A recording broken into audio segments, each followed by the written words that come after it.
Good evening everyone.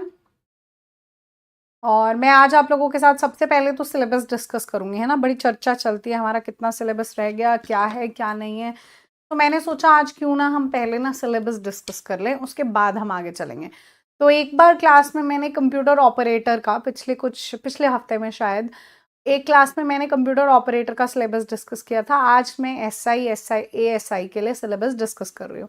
तो इतना ज़्यादा सिलेबस तो तुम्हारा बचा भी नहीं है। तुम लोग एएसआई वाले तो इतना घबराते हो, तुम लोग पता नहीं कितना सिलेबस बच रखा है। जैसे ये देखो सिलेबस अपना। तो basic computer fundamentals, history and future of computer, algorithm, flow chart and number system, creating system and basic of Windows, operating system है, कंप्यूटर एब्रीवेशंस है, माइक्रोसॉफ्ट ऑफिस तो इसी के अंदर वर्ड, एक्सेल और पावर पॉइंट आ जाता है, operating system, basic knowledge of internet use, shortcut keys, computer communication and the internet, programming language, application of net technology, web design, basic software and hardware and their functionalities, networking, WW and web browsers, IT tool and business systems, introduction to multimedia, emerging technologies, artificial intelligence, mobile computing, green computing। ठीक है, लेकिन याद रखा करो इसके साथ ETC extra भी दे रखा है, ETC भी। ठीक है, तो ये थोड़ा सा ध्यान रखो बस। ये आपका सिलेबस है, तो ज़्यादा लंबा चौड़ा सिलेबस है नहीं है। चलो, अब हम लोगों ने ना एल्गोरिथम और फ्लो चार्ट मैंने आपको पिछली क्लास में पढ़ाया था। तो मैं एक दो टाइप के क्वेश्चन आपको डिस्कस करना चाहूंगी इनके। और क्वेश्चन क्या, जैसे यहाँ पे दे रखा है computational logic can be represented visually. देखो, कंप्यूटेशनल लॉजिक्स को हम विजुअली कैसे रिप्रेजेंट करते हैं, तो किसके जरिए विजुअली रिप्रेजेंट करते हैं। तो ना उसके लिए हम विजुअल बेसिक का इस्तेमाल करते हैं, ना फॉक्स प्रो का, ना VI एडिटर का। हम किसका इस्तेमाल करते हैं, फ्लो चार्ट का, क्योंकि फ्लो चार्ट क्या होते हैं, ग्राफिकल रिप्रेजेंटेशन होती हैं। ओके जी, नेक्स्ट क्वेश्चन देखिए। क्वेश्चन है the symbol that represent an operation या प्रोसेस, इसको रिप्रेजेंट करने के लिए, ऑपरेशन बोले या प्रोसेस बोल रहा है, फ्लो चार्ट में रिप्रेजेंट करने के लिए किसका इस्तेमाल करते हैं, तो हम रेक्टेंगल का इस्तेमाल करते हैं।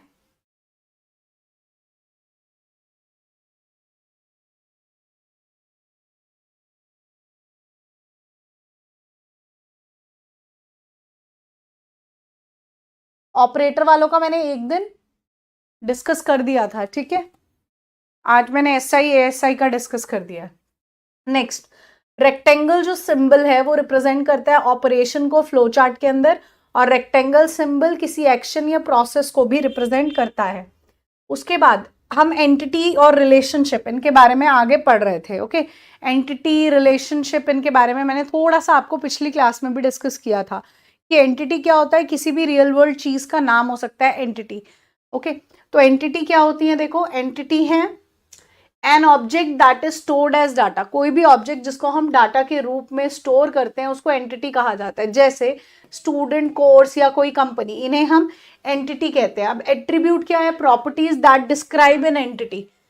एट्रीब्यूट होते हैं वो प्रॉपर्टीज जो एंटिटी को डिस्क्राइब करते हैं। जैसे अगर मेरा एंटिटी यानी मेरे टेबल का नाम स्टूडेंट है, तो स्टूडेंट को कौन डिस्क्राइब करेगा, स्टूडेंट को डिस्क्राइब करने के लिए स्टूडेंट आईडी चाहिए होगा, शायद उसका कोर्स नेम चाहिए होगा, ईमेल चाहिए होगा, एड्रेस चाहिए होगा, उसका नेम चाहिए होगा। ठीक है, ये सब क्या कहलाते हैं, ये सब क्या कहलाते हैं, एट्रीब्यूट्स कहलाते हैं। और ये स्टूडेंट क्या कहलाता है, ये एंटिटी कहलाता है। ठीक है, और रिलेशनशिप क्या होता है, अ कनेक्शन बिटवीन एंटिटीज। दो एंटिटीज हैं अगर, यहाँ पे स्टूडेंट और यहाँ टीचर, तो दोनों के बीच में रिलेशनशिप, उसको हम डायमंड से शो करते हैं। जैसे एग्जाम्पल की स्टूडेंट एनरोल्स इन अ कोर्स, कि एक स्टूडेंट है और उसने एक ही कोर्स में एनरोलमेंट ले रखी है। जैसे आप में से कुछ स्टूडेंट सिर्फ यूपी कंप्यूटर ऑपरेटर का एग्जाम देंगे, तो एक स्टूडेंट एक ही एग्जाम दे रहा है, तो 1 to 1, या many student UP computer operator का एग्जाम दे रहे हैं, तो मैनी टू 1। इस तरीके से हम आगे बात करेंगे। ओके जी, नेक्स्ट देखिए। नेक्स्ट, ER मॉडल के अंदर एंटिटी दो टाइप की होती है, एक स्ट्रॉन्ग एंटिटी और एक वीक एंटिटी। एट्रीब्यूट होते हैं 4 टाइप के, की attribute, composite attribute, multi valued और डिराइव्ड एट्रीब्यूट्स। रिलेशनशिप कौन कौन से होते हैं? 1 to 1, 1 to many to 1 और many to many, ये रिलेशनशिप्स हैं। मतलब ER मॉडल के ये सब कंपोनेंट्स हैं, एंटिटी, एट्रीब्यूट और रिलेशनशिप। तो एंटिटी कौन कौन सी? 2 टाइप के, एक स्ट्रॉन्ग और एक weak. Attribute, key attribute, composite attribute, multi valued और डिराइव्ड। रिलेशनशिप के 4 टाइप, इन्हीं को हमने आगे कवर करना है। जैसे सिंबल्स कौन से यूज होते हैं, ये मैंने आपको लिखवाए भी थे, ठीक है, दोबारा देख लीजिए चार्ट के थ्रू। क्या है? रेक्टेंगल के लिए रेक्टेंगल जो सिंबल है वो किसको रिप्रेजेंट करता है? एंटिटीज को रिप्रेजेंट करता है। एलिप्स किसको रिप्रेजेंट करता है? एट्रीब्यूट्स को। डायमंड किसको रिप्रेजेंट करता है? रिलेशनशिप को। लाइन किसको रिप्रेजेंट करता है? एक से दूसरे में कनेक्शन बनाने के लिए हम इस्तेमाल करते हैं। डबल एलिप्स किस लिए? Multi valued attribute. जैसे मैंने आपको फोन नंबर बताया, तो एक बंदे के पास 2 फोन नंबर्स हैं, तो वो मल्टी वैल्यूड एट्रीब्यूट्स हैं। डबल रेक्टेंगल किसको रिप्रेजेंट करता है? वीक एंटिटी को। नेक्स्ट देखिए, एक एंटिटी क्या है? एक एंटिटी असल दुनिया की किसी चीज, कॉन्सेप्ट या चीज को दिखाती है जिसके बारे में डेटा डेटाबेस में स्टोर होता है। ये डेटाबेस की बिल्डिंग ब्लॉक की तरह काम करती है। रिलेशनल डेटाबेस में टेबल इन एंटिटी को दिखाता है। जैसे इन्होंने एंटिटी के एग्जाम्पल हमें दिए हैं, पर्सन, कार, एम्प्लॉय। जैसे कोर्स, इवेंट, रिजर्वेशन। थिंग्स में प्रोडक्ट, डॉक्यूमेंट, डिवाइस। ये सब एग्जाम्पल हैं एंटिटीज के। नेक्स्ट की, जैसे टाइप्स ऑफ एंटिटी हमने बात किया, एक स्ट्रॉन्ग एंटिटी होता है, एक वीक एंटिटी होता है। जैसे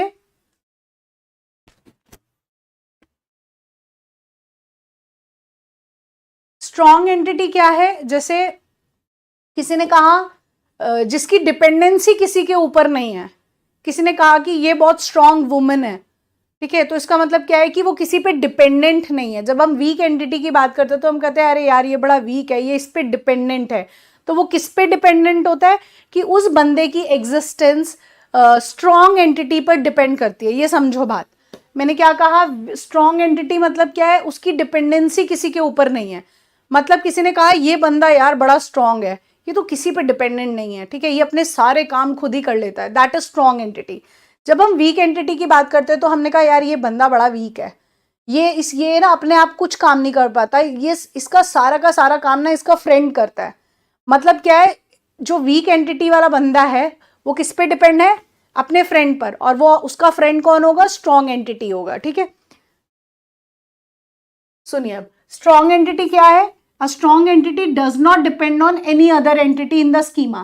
तो यानी जो आपका टेबल है उसके अंदर स्ट्रॉन्ग एंटिटी किसी और एंटिटी पे डिपेंड नहीं करता है। और इट्स आइडेंटिफिकेशन, अपनी पहचान के लिए वो किसी पे डिपेंडेंट नहीं है। इट हैज अ प्राइमरी की दैट इंश्योर इट्स यूनिकनेस। और स्ट्रॉन्ग एंटिटी में प्राइमरी की होती है, और प्राइमरी की आने का मतलब क्या है? Uniqueness. And is represented by rectangle, और इसको हम किससे रिप्रेजेंट करते हैं? रेक्टेंगल से, ER डायग्राम के अंदर। ओके तो एक स्ट्रॉन्ग एंटिटी अपनी पहचान के लिए स्कीमा में किसी दूसरी एंटिटी पर निर्भर नहीं होता है। इसकी एक प्राइमरी की होती है जिसकी खासियत पक्का करती है कि इसे ER डायग्राम में एक रेक्टेंगल से दिखाया जाता है। नेक्स्ट देखिए, वीक एंटिटी क्या है? वीक एंटिटी तो डिपेंड करेगी, और किस पे डिपेंड करेगी? स्ट्रॉन्ग एंटिटी पर। A weak entity can not be uniquely identified, मतलब ये अपने आप को यूनिकली आइडेंटिफाई नहीं कर सकती खुद से। It depends on a strong entity, तो ये स्ट्रॉन्ग एंटिटी पे डिपेंड होती है अपने आप को आइडेंटिफाई करवाने के लिए। A weak entity is associated, ये वेरी इंपॉर्टेंट, ये क्वेश्चन बना था, मैंने प्रैक्टिस सेट करवाया था तो उसमें ये क्वेश्चन आया था कि जो वीक एंटिटी है वो किस पे डिपेंड करती है? तो आइडेंटिफाइंग एंटिटी पर डिपेंड करती है जिसको हम स्ट्रॉन्ग एंटिटी कहते हैं, और उसके ऑप्शन में ये था। तो ये जरा याद रखिए कि हमें पता है कि वीक एंटिटी स्ट्रॉन्ग एंटिटी पर डिपेंड करती है, लेकिन ऑप्शन में स्ट्रॉन्ग एंटिटी ना देकर आइडेंटिफाइंग एंटिटी था। यानी स्ट्रॉन्ग एंटिटी को यहाँ पर आइडेंटिफाइंग एंटिटी कहते हैं, कि जब वो पहचान दिला रही है वीक एंटिटी को, ठीक है। Which helps in identification, a weak entity is represented by double rectangle. Okay, weak entity को हम कैसे रिप्रेजेंट करते हैं? डबल रेक्टेंगल से रिप्रेजेंट करते हैं। ओके प्रिया, गूगल कर लो प्लीज, गूगल में आपको मिल जाएगा। नेक्स्ट, अ कंपनी, एक एग्जाम्पल इन्होंने दिया है, हिंदी में मैं पढ़ती हूँ पहले, देखो। एक कंपनी किसी एम्प्लॉय के डिपेंडेंट्स, माता पिता, बच्चे, पति पत्नी की जानकारी स्टोर कर सकते हैं, लेकिन डिपेंडेंट्स एम्प्लॉय के बिना नहीं रह सकते। देखो जैसे मैं हूं, मैं RWA की एम्प्लॉय हूं, ठीक है, मैं एम्प्लॉय हूं। तो जब मैं एम्प्लॉय हूं RWA की, तो RWA के जरिए मुझे कुछ फैसिलिटीज मिली होंगी। जैसे गवर्नमेंट एम्प्लॉयज होते हैं तो हमारी जो सैलरी होती है उसके अंदर डिपेंडेंट्स होते हैं कि अपने डिपेंडेंट्स बताओ कि आप की सैलरी पर या आप पर कितने लोग डिपेंडेंट है, ऐसे बताना होता है ना हमको। तो मैंने बताया कि भाई 3 लोग डिपेंडेंट है, मेरी मदर, मेरे फादर और मेरा चाइल्ड, ये डिपेंडेंट है मेरे पर, ठीक है। तो मतलब मैं कौन हूँ? Strong entity. और ये सब कौन है? वीक एंटिटी, क्योंकि ये सब मुझ पे डिपेंडेंट है। अगर मैं ही तो RWA की एम्प्लॉय हूं ना, अगर मैं ही नहीं हूं तो इनका क्या लेना देना RWA से, ठीक है ना। तो इनकी आइडेंटिफाइंग एलिमेंट कौन है? मैं हूं, जो स्ट्रॉन्ग एलिमेंट है। क्लियर हो गया सभी को? Is it clear?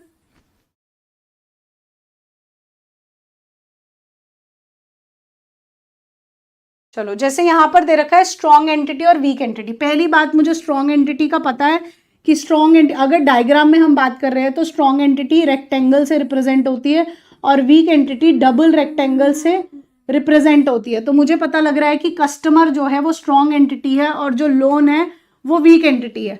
और इन दोनों के बीच में रिलेशनशिप क्या है? बोरोज, मतलब कि कस्टमर ने लोन बोरो कर रखा है, ठीक है, कस्टमर ने लोन बोरो कर रखा है, ये दोनों के बीच में रिलेशनशिप है। अब CID और सी नेम दे रखे हैं, ये दोनों एलिप्स में, ओवल में शो कर रहा है। तो ओवल में कौन शो करते हैं? एट्रीब्यूट्स करते हैं। तो ये दोनों किसके एट्रीब्यूट्स हैं? कस्टमर के।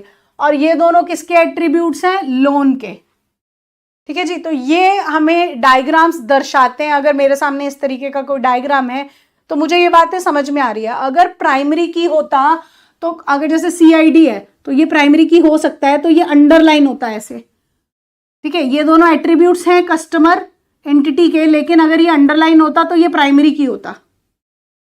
नेक्स्ट देखिए, अब एट्रीब्यूट्स इन ER मॉडल क्या है, समझिए। Attributes are the properties that define the entity type. अभी अभी मैंने आपको बताया कि जैसे स्टूडेंट एक एंटिटी है तो स्टूडेंट ID, ये सब किसको रिप्रेजेंट कर रहे होते हैं? ये सब रिप्रेजेंट कर रहे होते हैं एट्रीब्यूट को। जैसे यहां पर इन्होंने दिया कि जैसे एक स्टूडेंट एंटिटी है तो roll number, name, date of birth, age और एड्रेस एंड मोबाइल नंबर, ये सब क्या है? एट्रीब्यूट्स हैं जो डिफाइन कर रहे हैं स्टूडेंट को। In ER diagram the attributes are represented by oval. Attributes को हम किससे रिप्रेजेंट कर रहे हैं? ओवल से रिप्रेजेंट करते हैं। ओके, टाइप ऑफ एट्रीब्यूट्स कौन से हैं? तो देखिए, पहला है की attribute, the attribute which uniquely identifies. की एट्रीब्यूट्स मतलब प्राइमरी की वाला, ठीक है। तो attribute which uniquely identifies each entity in the entity set is called की एट्रीब्यूट। जो यूनिकली आइडेंटिफाई करता है एंटिटी को, उसको हम क्या कहते हैं? की एट्रीब्यूट। जैसे कि roll number will be unique for each student, इसीलिए उसको हम क्या कहेंगे? की एट्रीब्यूट। देखो, अब ये अंडरलाइन शो हो रहा है। की एट्रीब्यूट्स को आप इस तरीके से शो करते हैं, ये ओवल में आएगा और अंडरलाइन आएगा, तो वो क्या होगा? की एट्रीब्यूट। की एट्रीब्यूट यानी प्राइमरी की। अगर आपसे कोई इस टेबल का प्राइमरी की भी पूछ रहा है तो वो ओवल के अंदर है और अंडरलाइंड है, तो वो प्राइमरी की होगा, ठीक है जी। नेक्स्ट देखिए, composite attribute. Attribute composed of many other attributes. जैसे कि फॉर एग्जाम्पल एड्रेस दे रखा है, तो एड्रेस अगर आपको लिखना होता है तो उसके अंदर स्ट्रीट चाहिए, सिटी चाहिए, स्टेट चाहिए और कंट्री चाहिए, तब जाकर एड्रेस पूरा कंप्लीट बनता है, ठीक है। जैसे डेट ऑफ बर्थ है, ठीक है, डेट ऑफ बर्थ है। अब डेट ऑफ बर्थ भी क्या है? कंपोजिट एट्रीब्यूट है। ये भी क्वेश्चन आया हुआ है, मैंने अभी LTK प्रैक्टिस सेट करवाए थे तो उसमें DBMS में ये क्वेश्चन मेरे पास आए हैं प्रैक्टिस सेट में, ठीक है। और ये क्वेश्चन पूछे गए हैं यूपी वाले में पेपर्स में।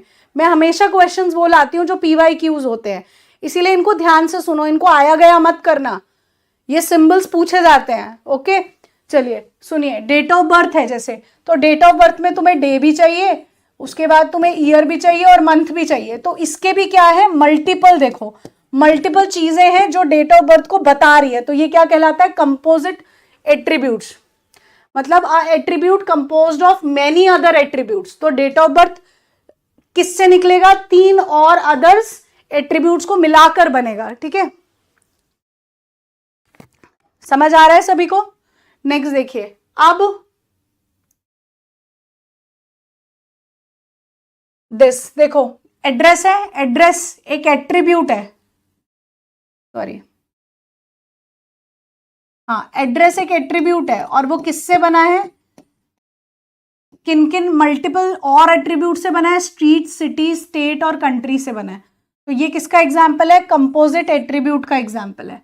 नेक्स्ट, मल्टी वैल्यूड एट्रीब्यूट, जैसे मैंने फोन नंबर का एग्जाम्पल दिया था, फोन नंबर तो एक बंदे के एक से ज्यादा फोन नंबर हो सकते हैं, इसीलिए वो मल्टी वैल्यूड एट्रीब्यूट के अंदर आता है, और मल्टी वैल्यूड को हम डबल से डिनोट करते हैं। This is very important, okay, this is very important. Multi valued attribute इस तरीके से डिनोट होता है, डिनोशंस वेरी इंपॉर्टेंट है। नेक्स्ट है डिराइव्ड, डिराइव्ड एट्रीब्यूट क्या होता है, किसी से डिराइव्ड होकर आ रहा है एट्रीब्यूट, उसको डिराइव्ड एट्रीब्यूट कहेंगे, जैसा नाम वैसा काम। जैसे N attribute that can be derived from other attribute, जो दूसरे एट्रीब्यूट से डिराइव्ड होकर आता है, ओके। जैसे एज है, एज किससे डिराइव्ड होकर आ रहा है, डेट ऑफ बर्थ से।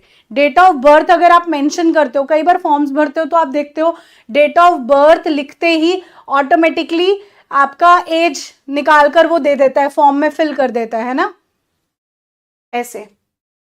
सर जी, अब अनुराग गुप्ता जी, मुझे अभी तक टाइम नहीं मिला, मैं क्लास से फ्री नहीं हुई, मेरी मॉर्निंग से क्लास चल रही है, ठीक है। मैंने क्वेश्चन जरूर देखे थे और कल मैं ट्रेवल कर रही थी, अगर आपने कल भी भेजा था तो भी मैंने आंसर नहीं किया होगा, ओके। आज मैं आराम से बैठूंगी क्लास खत्म करने के बाद, उसके बाद देखूंगी अगर कुछ क्वेश्चन आया हुआ है तो, ओके। चलिए, तो डिराइव्ड एट्रीब्यूट में जैसे एज है वो डेट ऑफ बर्थ से डिराइव्ड हो सकती है, तो वो एट्रीब्यूट्स जो किसी और एट्रीब्यूट से डिराइव्ड हो सकते हैं उनको डिराइव्ड एट्रीब्यूट कहते हैं। और डिराइव्ड एट्रीब्यूट को आप देखो कैसे डिनोट करते हो, डॉट डॉट डॉट में, ओवल में डिनोट करते हो डिराइव्ड एट्रीब्यूट्स को। ये किस तरीके से डिराइव्ड होते हैं ना, इस तरीके के क्वेश्चन आपके बन सकते हैं। नेक्स्ट देखिए, नेक्स्ट कार्डिनैलिटी। कार्डिनैलिटी वैसे नॉर्मली बात करें डीबीएमएस में तो कार्डिनैलिटी का क्या मतलब होता है, तो जब हम लोग कार्डिनैलिटी की बात करते हैं तो it means number of columns in a table. एक टेबल के अंदर कितने नंबर ऑफ कॉलम्स है उसको हम, सॉरी कॉलम्स नहीं, नंबर ऑफ रोज, एक टेबल के अंदर कितने नंबर ऑफ रोज हैं उसको हम कार्डिनैलिटी कहते हैं ना। नंबर ऑफ रोज यानी number of tuples in a table is called cardinality, ऐसा ही होता है। तो से नेक्स्ट यहां देखते हैं कार्डिनैलिटी इन ईआर मॉडल कैसे है, the maximum number of times an entity of an entity set participates in a relationship, यानी कोई एक एंटिटी है वो एंटिटी सेट में कितनी बार पार्टिसिपेट कर रही है, उसी को हम क्या कहते हैं, कार्डिनैलिटी कहते हैं। कार्डिनैलिटी के बहुत सारे डिफरेंट टाइप्स हैं, जैसे 1 to 1, 1 to 1। अब इनके एग्जाम्पल समझना, जैसे यहां पर एक एग्जाम्पल दे रखा है कि 1 person can be issued only 1 passport, एक बंदे के पास एक ही पासपोर्ट हो सकता है। इसको हम शो कैसे करते हैं, दिस, ये देखो एंटिटी कौन है, पर्सन और पासपोर्ट, ये दोनों एंटिटीज है क्योंकि रेक्टेंगल में शो हो रहा है, ठीक है। और दोनों के बीच में रिलेशनशिप क्या है, इशूड टू, इस तरीके से शो हो रहा है रेक्टेंगल में, उसको हम क्या कहते हैं, इशूड टू। और ये इधर 1 1 लिखा है, मतलब क्या है, 1 1 1 रिलेशनशिप है ये, ठीक है, 1 1 रिलेशनशिप है। तो एक पर्सन को 1 1 लिखा है तो मतलब 1 to 1 रिलेशनशिप है, एक पर्सन को एक ही पासपोर्ट इशू किया जा सकता है, दिस इज 1 to 1 रिलेशनशिप, ठीक है जी।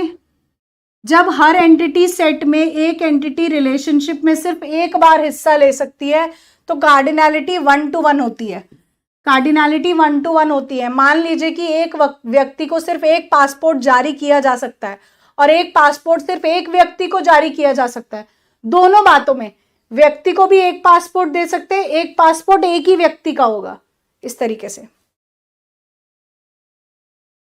नेक्स्ट देखिए 1 to many, 1 to many यानी 1 teacher teaching all you student, ठीक है, मेरा एक बैच है यूपी कंप्यूटर ऑपरेटर, लेकिन टीचर अगर मैं ही हूं, सिर्फ कंप्यूटर मैं ही पढ़ा रही हूं आपको, 1 टीचर टीचिंग 100 स्टूडेंट्स, लाइक ऐसे 1 to many। नेक्स्ट, जैसे यहां पर एक एग्जाम्पल दे रखा है, 1 to many रिलेशनशिप में एक एंटिटी कई एंटिटी से जुड़ी हो सकती है। उदाहरण के लिए एक सर्जन डिपार्टमेंट में कई डॉक्टर हो सकते हैं, तो डिपार्टमेंट एक है, एक सर्जन डिपार्टमेंट है, लेकिन सर्जन तो बहुत सारे हो सकते हैं डॉक्टर्स। देखो सर्जन डिपार्टमेंट क्या है, एक, और दोनों के बीच में रिलेशनशिप क्या है, हैज। जब एम लिख देते हैं तो एम मतलब क्या होता है, मैनी, और यहां 1 लिखा है, 1 to many, यानी एक सर्जन डिपार्टमेंट में बहुत सारे डॉक्टर्स हो सकते हैं। ये है 1 to many कार्डिनैलिटी।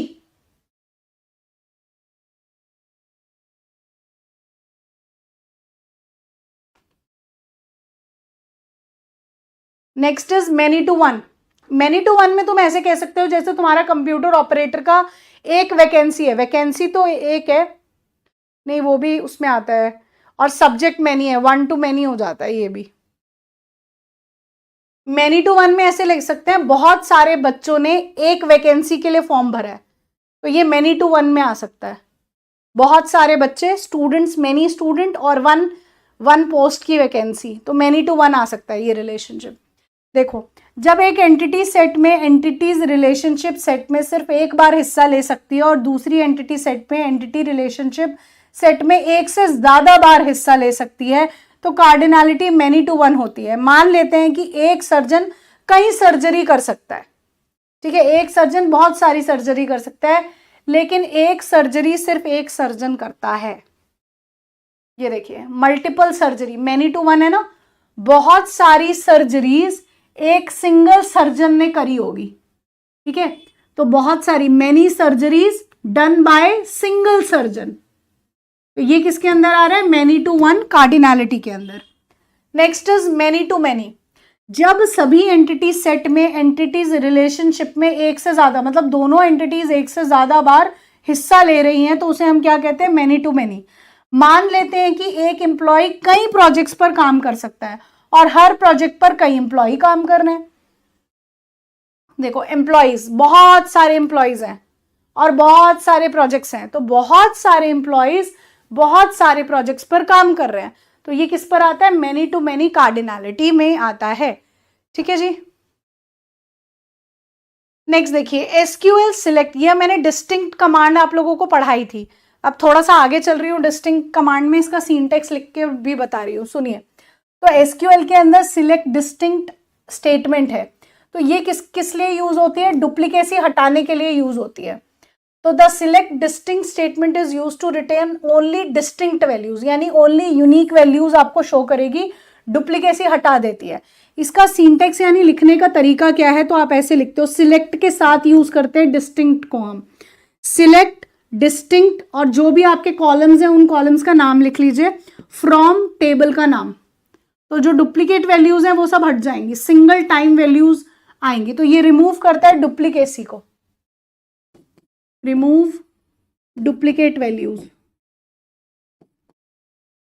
और ये किसके साथ यूज होता है, डिस्टिंक्ट सिलेक्ट के साथ यूज होता है। लिखने का तरीका क्या है, पहले आप लिखोगे select, distinct as a keyword use हुआ, कहां से आपको डुप्लीकेसी हटानी है वो लिख दो, कॉलम 1 कॉलम 2 से हटानी है।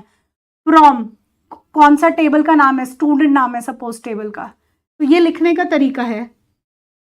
जैसे यहां लिखा है देखो, सिलेक्ट ऑल डिस्टिंक्ट यानी unique countries from the customers table, तो आपने लिखा सिलेक्ट डिस्टिंक्ट कंट्री, आपने क्या सिलेक्ट करना है, कंट्री सिलेक्ट करनी है, कहां से, टेबल का नाम क्या है, कस्टमर, तो सिलेक्ट डिस्टिंक्ट, डिस्टिंक्ट के बाद आप क्या लिखते थे, जिनमें से आपको डिस्टिंक्ट वैल्यू चाहिए वो वैल्यू, तो आपको क्या यूनिक वैल्यू चाहिए, कंट्रीज, तो आपने लिखा select distinct country from table का नाम जो था कस्टमर। इस तरीके से हम इसको इस्तेमाल कर सकते हैं।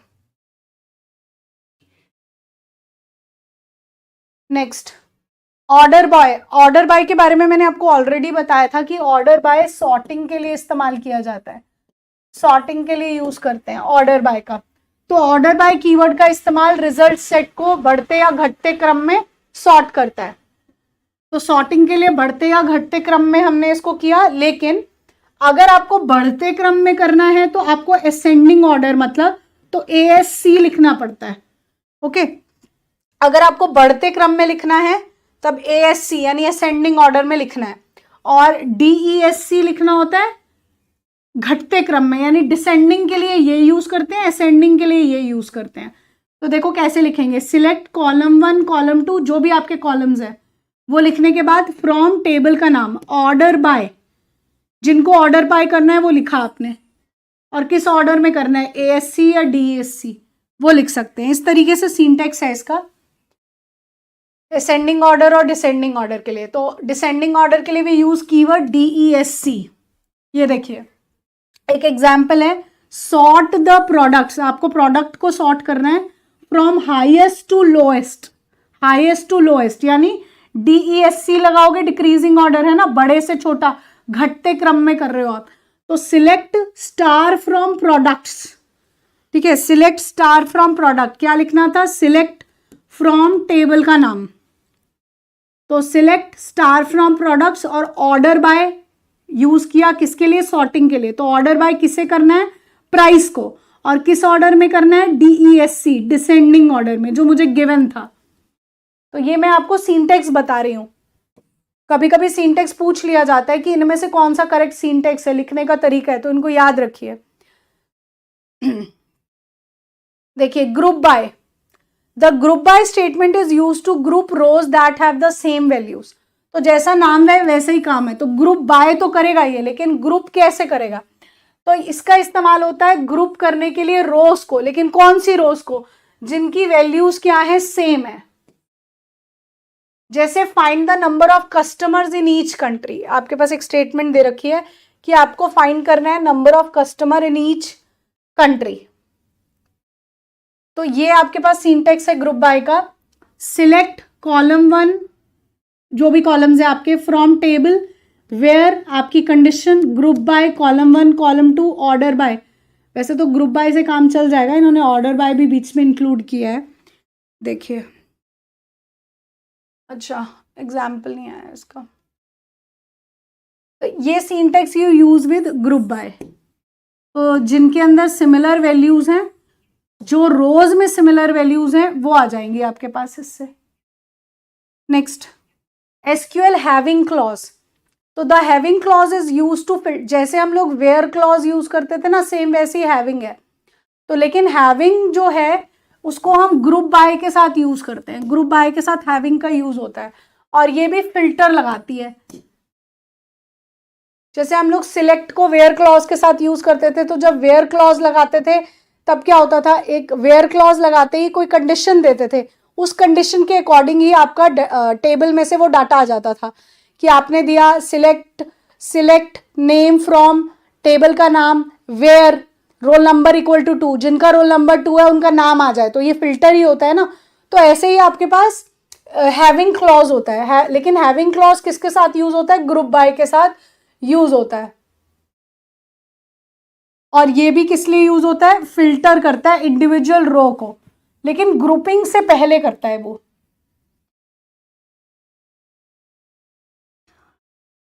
ये देखिए सिलेक्ट, जो भी आपने कॉलम सिलेक्ट कर रखे हैं, फ्रॉम टेबल का नाम, वेयर कंडीशन लगाई, ग्रुप बाय लगाया कि जिनमें सिमिलैरिटी है जिन रोज में उनको ग्रुप बाय में, जिनको आप ग्रुप बाय करना चाहते हो, तो कॉलम 1 और कॉलम 3 में सिमिलैरिटी होगा जिनको आप ग्रुप बनाना चाहते हो, लेकिन उनको विद अ कंडीशन ग्रुप बनाना चाहते हो, तो आपने लिखा हैविंग कंडीशन, वो कंडीशन अप्लाई करोगे जिसके अकॉर्डिंग आप ग्रुप बनाना चाहते हो।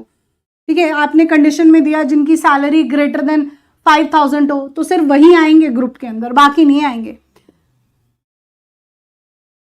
जैसे यहां दे रखा है देखो, select country count customer ID as number of customer from customer, customer is a table का नाम, ग्रुप बाय कैसे करना है आपको, कंट्री के अकॉर्डिंग ग्रुप बाय करना है, और आपने एक condition the having count customer ID should be greater than 5, लेकिन ये तुम्हारी कंडीशन है जिनकी कस्टमर आईडी ग्रेटर देन 5 है, और ग्रुप बाय किनको करना है, कंट्री को।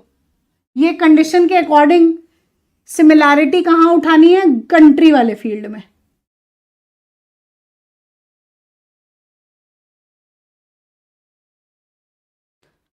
नेक्स्ट रेड, रेड यानी redundant arrays of independent disc.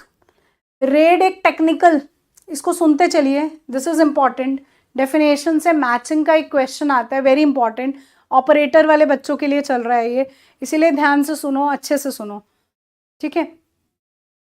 अब आपकी बोरियत को हम दूर नहीं कर सकते भाई, हम तो खाली पढ़ा ही सकते हैं, ठीक है जी।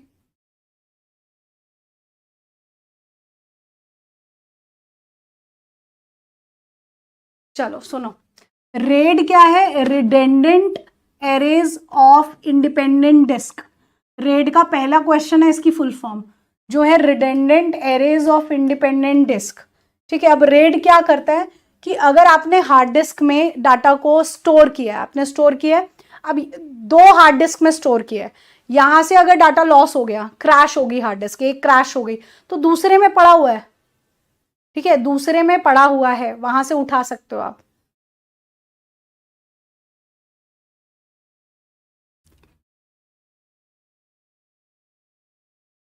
एक मिनट रुकना, सिंटेक्स के क्वेश्चन में करवाऊंगी तब बात करेंगे, अभी सिर्फ कॉन्सेप्ट पर बात कर रहे हैं, मैंने क्वेश्चन लेकर नहीं आया है, ठीक है। ये लास्ट है डीबीएमएस का रेड। सिलेबस आप लोग देखा करो ना, कितना हो गया कितना बच गया, आप लोग देखा करो, बेटर रहेगा। सिलेबस मैं आपके सामने लगा देती हूँ, देखा करो सिलेबस, सारा काम मैम करेंगी तो आप क्या करोगे।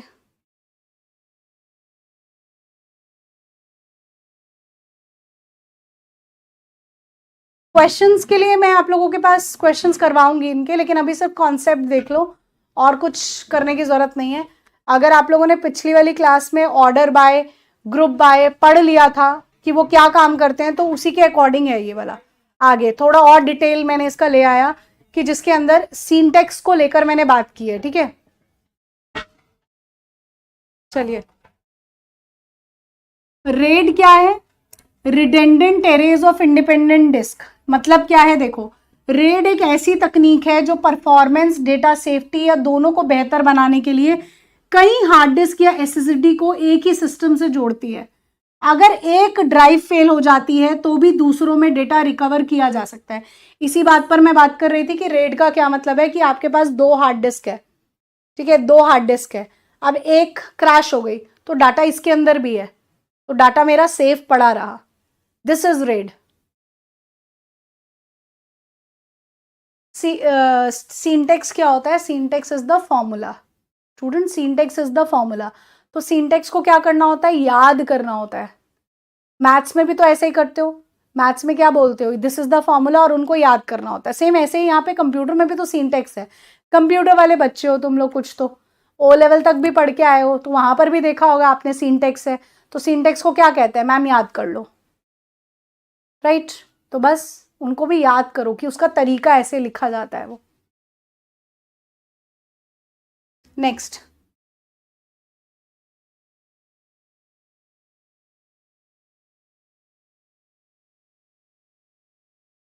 तो रेड हमें समझ में आ गया, रेड का क्या मतलब है कि ये एक ऐसी तकनीक है जो कंप्यूटर, जो परफॉर्मेंस और डेटा सेफ्टी या दोनों को बेहतर बनाने के लिए हमने यूज किया। तो हम इसमें क्या कर रहे हैं, कई हार्ड ड्राइव या एसएसडी को एक ही सिस्टम से जोड़ रहे हैं। अगर एक ड्राइव फेल हो जाती है तो भी दूसरों से डेटा रिकवर किया जा सकता है, ठीक है, तो सेफ्टी तो आती है।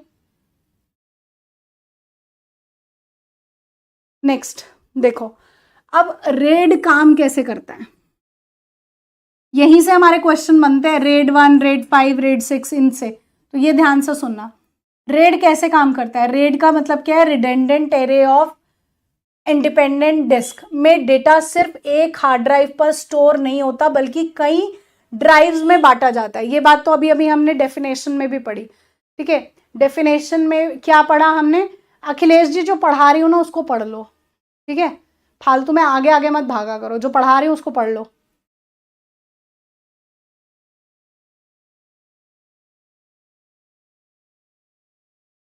मैं तुम्हें HTML पढ़ा रही हूँ, कमाल है यार, क्या चल रहा है, DBMS चल रहा है, let me finish DBMS, okay.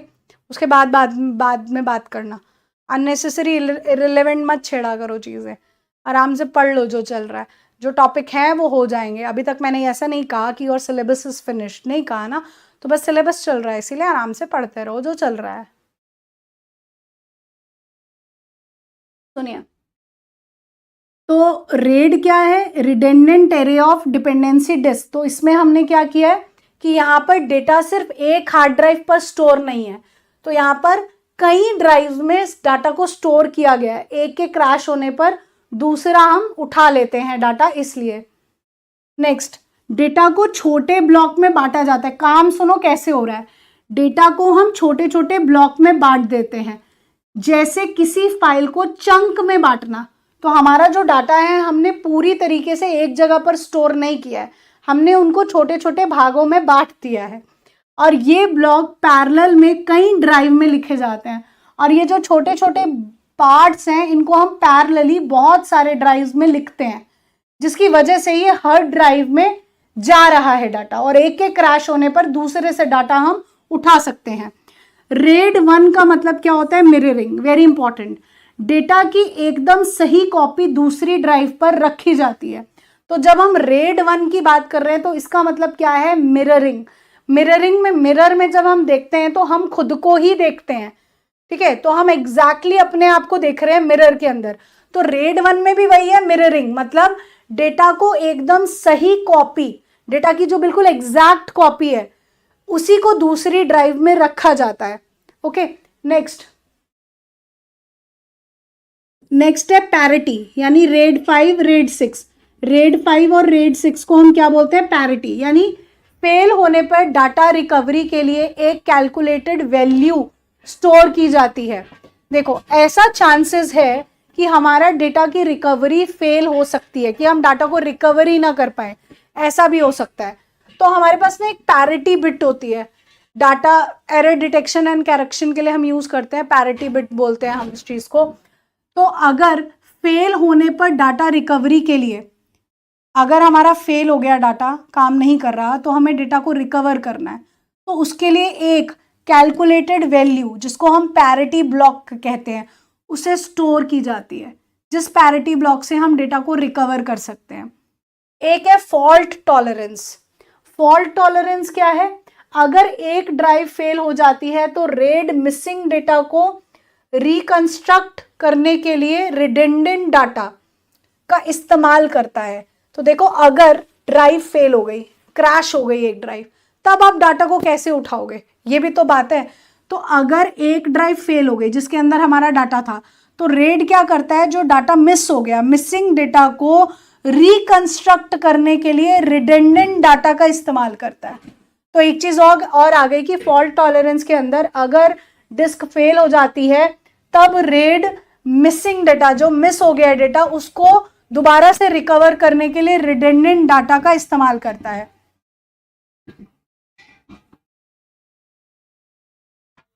Next,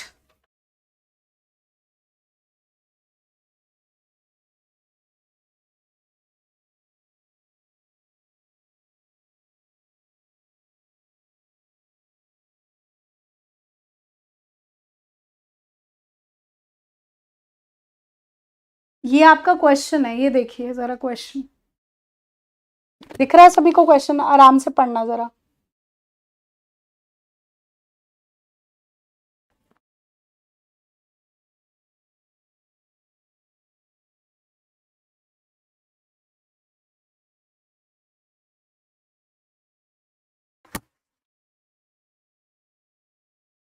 Hindi में भी पढ़ लो आराम से।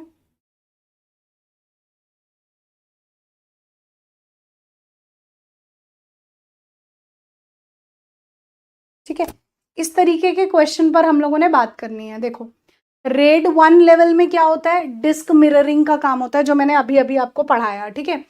तो रेड 1 में डिस्क मिररिंग का काम होगा। जब हम रेड 2 की बात करें, लेवल 2 यानी ईसीसी ऑर्गेनाइजेशन, यानी this level uses error correction codes. तो यहाँ पर रेड लेवल 2 के अंदर हम किसका इस्तेमाल करते हैं, एरर करेक्टिंग कोड्स का इस्तेमाल करते हैं, जिसकी वजह से हम डाटा की रिलायबिलिटी को बढ़ा रहे हैं, इंप्रूव कर रहे हैं। लेकिन ये ज़्यादातर हम प्रैक्टिस में नहीं है, मतलब इसको ज़्यादा इस्तेमाल नहीं किया जाता। ईसीसी ऑर्गेनाइजेशन मतलब एरर करेक्शन कोड्स। तो लेवल 2 के अंदर डाटा रिकवरी के लिए हम लोग एरर करेक्शन कोड्स का इस्तेमाल करते हैं। ओके, तो this is 2। Next RAID level 3, यानी इसके अंदर हम bit interleaved parity organization, RAID level 3 के अंदर हम पैरिटी का इस्तेमाल करते हैं। This level uses byte level striping with a dedicated parity disk. It offers good performance for large read and write operation. तो इसके अंदर हम पैरिटी का इस्तेमाल करते हैं लेवल 3 रेड के अंदर। ये रहा इंटरलीव पैरिटी ऑर्गेनाइजेशन। और 4 के अंदर ब्लॉक इंटरलीड पैरिटी, दोनों सेम सेम लिख दिए।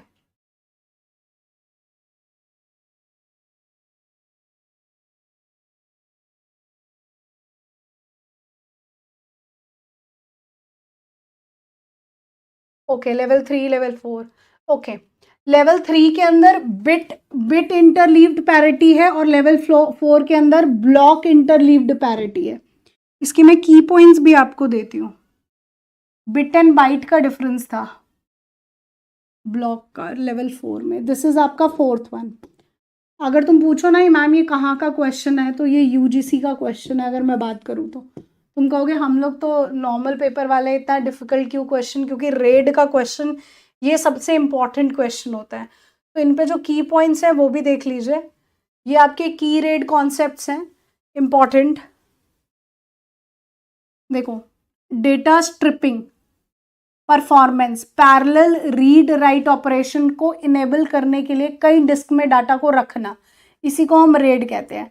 मिररिंग मतलब क्या है? सेम डाटा आपने दूसरी जगह रखा है। पैरिटी यानी फ्लॉन्ट टॉलरेंस, खोए हुए डेटा का पता लगाना और फिर से बनने के लिए एक्स्ट्रा बिट्स का इस्तेमाल करना।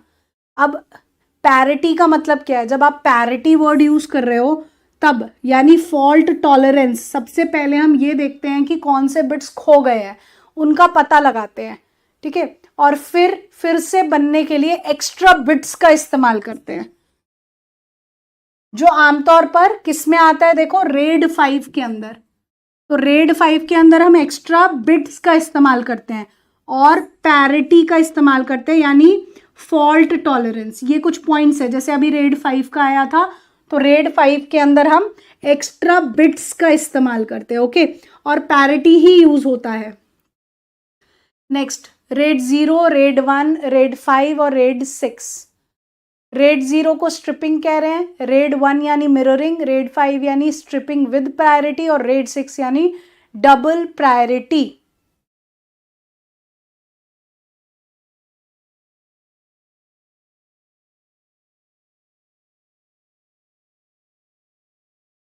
ये भी आपकी कुछ डिस्क्रिप्शन है, इसको भी आप उठा सकते हैं यहाँ से भी, कि रेड 0 मतलब स्ट्रिपिंग होते हैं यानी नो रिडेंडेंसी, रेड 1 मतलब मिररिंग, रेड 2 यानी प्राइमरी स्टाइल ईसीसी ऑर्गेनाइजेशन। इससे क्वेश्चन सिर्फ यही बनता है, आप इसको यहाँ से भी पढ़ सकते हैं। ये जस्ट की पॉइंट्स है और कुछ नहीं। अगर हमारे पास इस तरीके का क्वेश्चन आ रहा है, यही एक क्वेश्चन बनने वाला है यहाँ पर। अगर इस तरीके का क्वेश्चन आ रहा है तो उसके ऊपर यही की पॉइंट है, मतलब डाटा को रिकवर करने के क्या तरीके हैं। अगर आप सेम डाटा दूसरी डिस्क में भी रख रहे हो और पहली डिस्क क्रैश हो जाती है, तो अब आप कैसे काम करोगे? आर्किटेक्चर ऑफ डाटाबेस मैंने नहीं करवाया क्या? 3 टायर आर्किटेक्चर रह रहा है क्या? 3 टायर आर्किटेक्चर एक बार बताना मुझे। जितेंद्र ने 3 टायर आर्किटेक्चर लिखा है, एक बार मुझे बता दो, क्या मैंने 3 टायर आर्किटेक्चर कंप्लीट नहीं किया है क्या इसमें? अगर नहीं किया है तो मैं अभी करवा देती हूँ, क्योंकि फिर वो लास्ट टॉपिक है।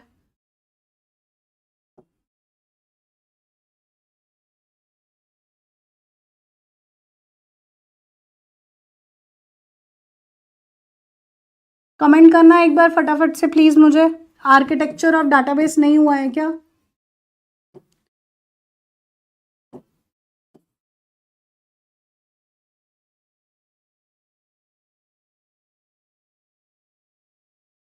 तो आर्किटेक्चर ऑफ डाटाबेस 2 टाइप का है, एक है 2 टायर और एक है 3 टायर।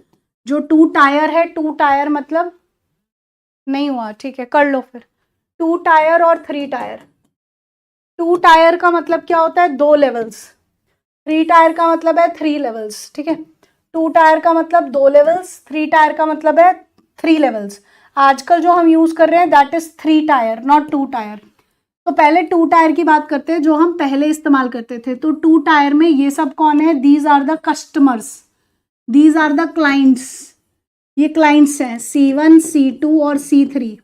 और यहाँ पर क्या पड़ा है? दिस इज DBMS डाटाबेस, यानी यहाँ पर सारे लोगों का डाटा स्टोर है।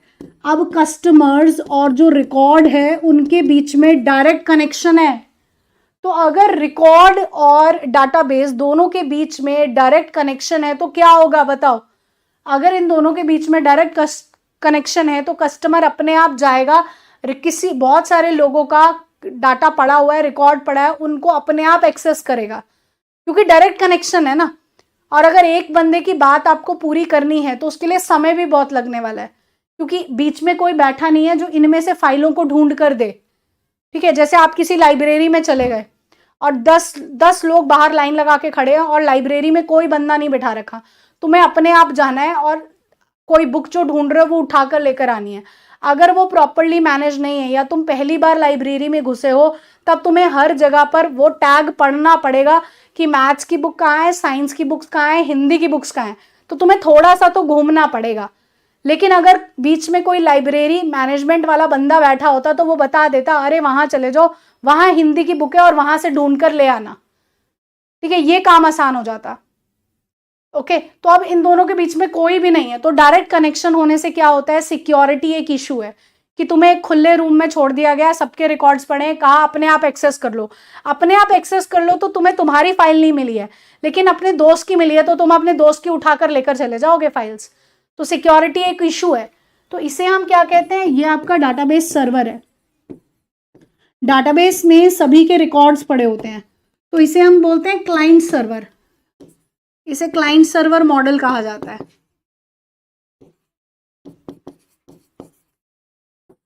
तो यहां पर मेन प्रॉब्लम क्या आ रही थी? यहां पर मेन प्रॉब्लम थी सिक्योरिटी का इशू, और सिर्फ लिमिटेड यूजर्स ही इसका इस्तेमाल कर रहे थे, ओनली लिमिटेड यूजर्स। तो हमें सिक्योरिटी के लिए बीच में एक लेयर चाहिए थी।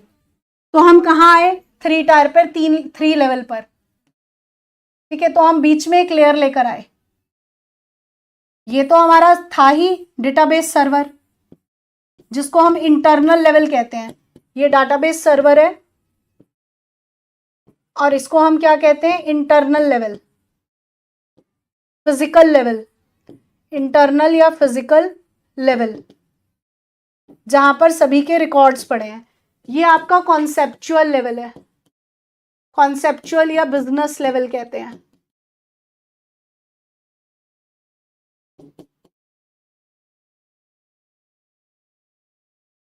और इसी को हम क्या कहते हैं? लॉजिकल, लॉजिकल लेवल कहते हैं।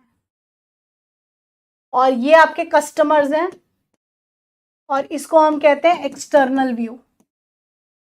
देखो, कहने की क्या बात हुई इसमें कि बीच में आपने एक लेयर लगा दी।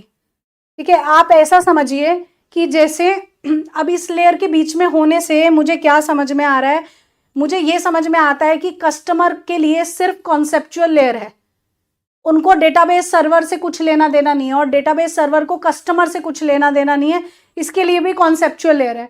तो मतलब जो कस्टमर्स हैं वो डायरेक्ट डेटाबेस को एक्सेस नहीं कर सकते। जैसे मान के चलो कि मैं अभी समझाया कहाँ है? समझ लो, समझाया नहीं, अभी समझा रही हूं।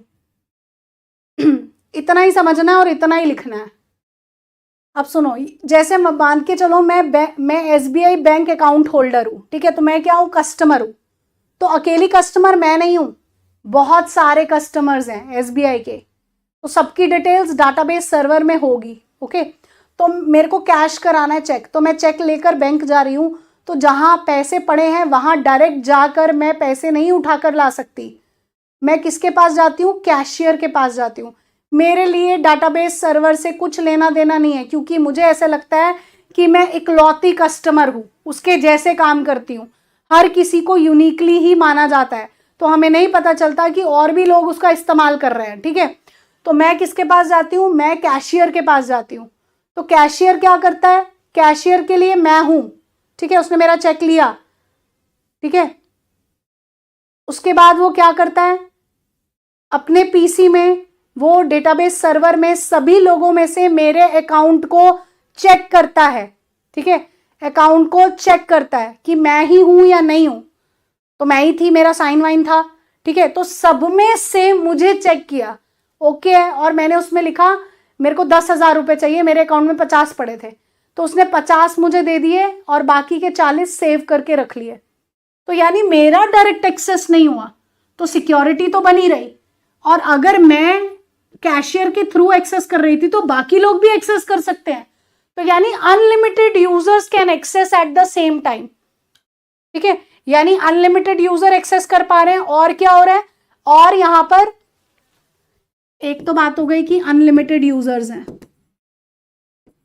अनलिमिटेड यूजर कैन एक्सेस, और क्या पॉइंट आया कि आपका डेटाबेस सिक्योर है, डेटाबेस क्या हुआ, सिक्योर रहा, ये पॉइंट्स आए यहां पर, ठीक है। अब बताओ ये समझ में आया सभी को?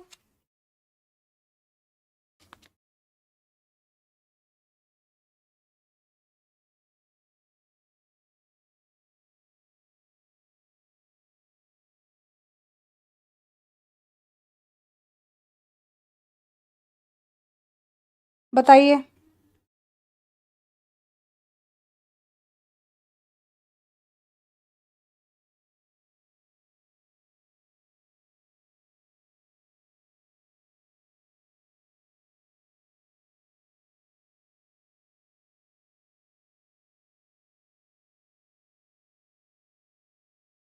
यही जो लेयर्स हैं इनके और भी नाम हैं, जो अभी हमने 3 टायर आर्किटेक्चर में पढ़ा, तो उनमें जो आपकी ऊपर वाली लेयर थी जहां पर यूजर थे, उनको हम क्या कहते हैं, प्रेजेंटेशन लेयर कहते हैं, प्रेजेंटेशन लेयर जहां पर यूजर है, और उसके बाद जो कॉन्सेप्चुअल लेयर थी उसको एप्लीकेशन लेयर भी कहा जाता है, और डेटाबेस सर्वर वाली तो डेटाबेस सर्वर ही है, उसको हम डेटाबेस लेयर कहते हैं, तो ये इन्हीं लेयर्स का नाम है, ये भी आपका 3 टायर आर्किटेक्चर है, 3 टायर,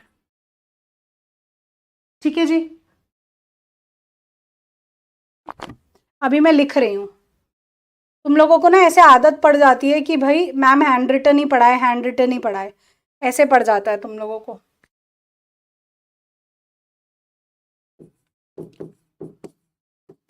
डाटाबेस में, डाटाबेस के ओवरऑल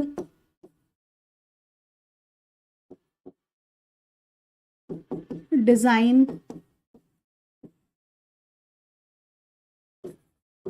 को 3 स्तरों,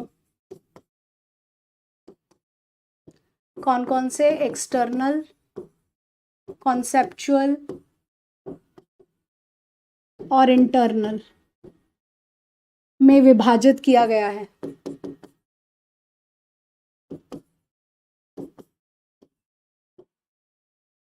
किया गया है, ठीक है। तो पहला एक्सटर्नल, या हम इसको व्यू लेवल भी कहते हैं,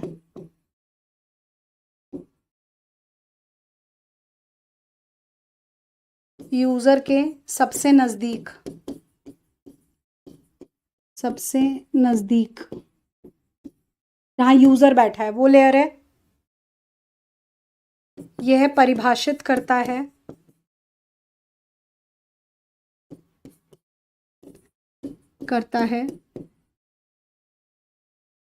कि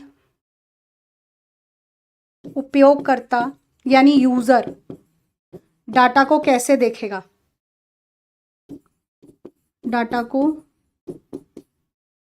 कैसे देखते हैं,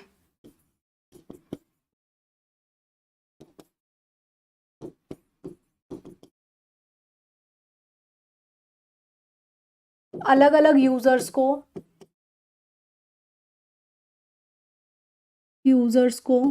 अलग अलग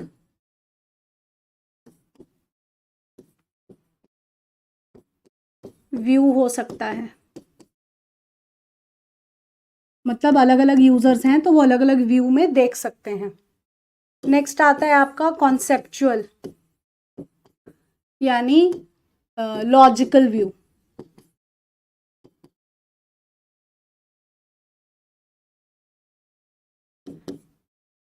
यह बताता है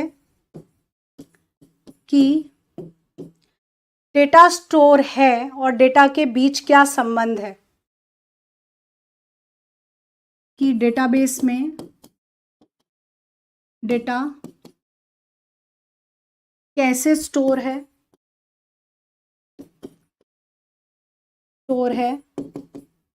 और डेटा के बीच क्या संबंध है, डाटा के बीच क्या संबंध है। ये हो गया आपका कॉन्सेप्चुअल रूप। यह पूरी संरचना का विवरण देता है, पूरी संरचना का विवरण देता है।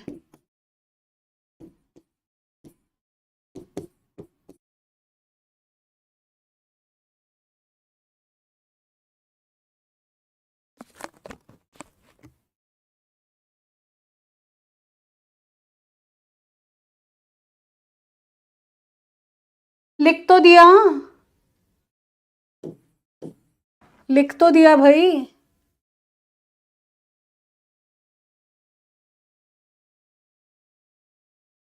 नेक्स्ट इज इंटरनल और फिजिकल लेवल, फिजिकल व्यू। जो समझाया वो लिख के भी दे रही हूं। यह सबसे निचला स्तर है। समझाने तो दिया करो, पहले कॉन्सेप्ट समझा करो, उसके बाद लिखा करो। तो कॉन्सेप्ट समझाया है तो अब लिख के भी दे रही हूँ। तो ये सबसे निचला स्तर है जो बताता है कि डेटा वास्तव में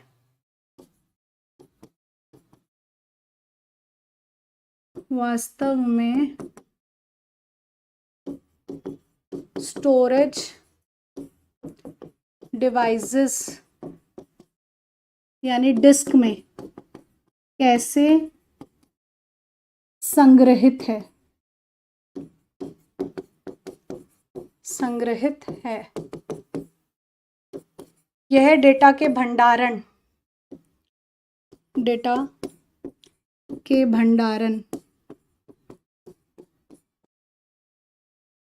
फाइलों के संगठन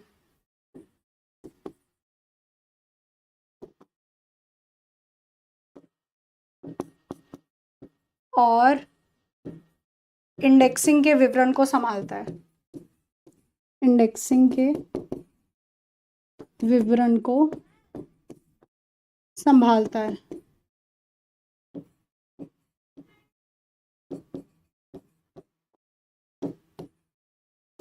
लो भाई, हो गया जी।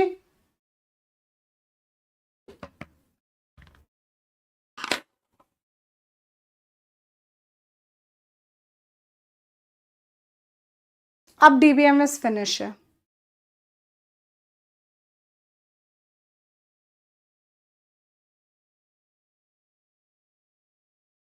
प्रांजलि, प्रांजलि, आप कौन से बैच के हो मुझे ये बताओ। कंप्यूटर ऑपरेटर के हो कि एसआई के हो?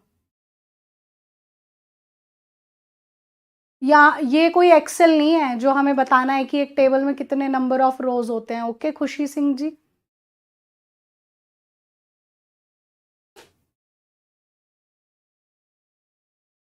की पॉइंट्स तो देखो, की पॉइंट्स तो तुम्हारे पास ये थे, ये डायग्राम ही की पॉइंट थे, ये डायग्राम और ये डायग्राम ही की पॉइंट था। लेकिन उसके बावजूद कई बच्चों को चाहिए था तो मैंने लिख दिया है। ओके, कंप्यूटर ऑपरेटर के हो तो तुम तो अच्छा खासा पढ़ के आए होगे कंप्यूटर। तो डाटाबेस तो इसी तरीके से चलता है, ठीक है, कि ये सिंटैक्स होता है और उसको कैसे लिखा जाता है, चलता ही ऐसे है। तो डाटाबेस तो हमारे कॉलेज में भी हुआ होगा ना। ऑपरेटिंग सिस्टम कल पढ़ेंगे हम, ठीक है।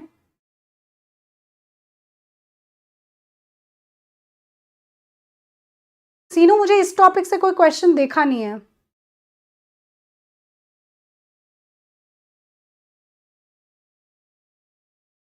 6-3 की क्लास?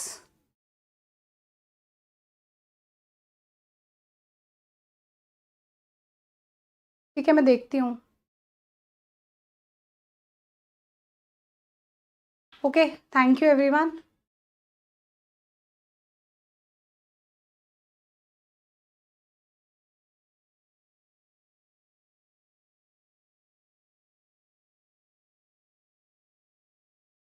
विशाल ऐसा नहीं होता कि मैम जब से हम लोगों ने कुछ पढ़े होते तो हम बैच नहीं लेते, तो इसका मतलब क्या तुम first class, second class, 10th class, 12th class भी नहीं पढ़ के आए हुए हो?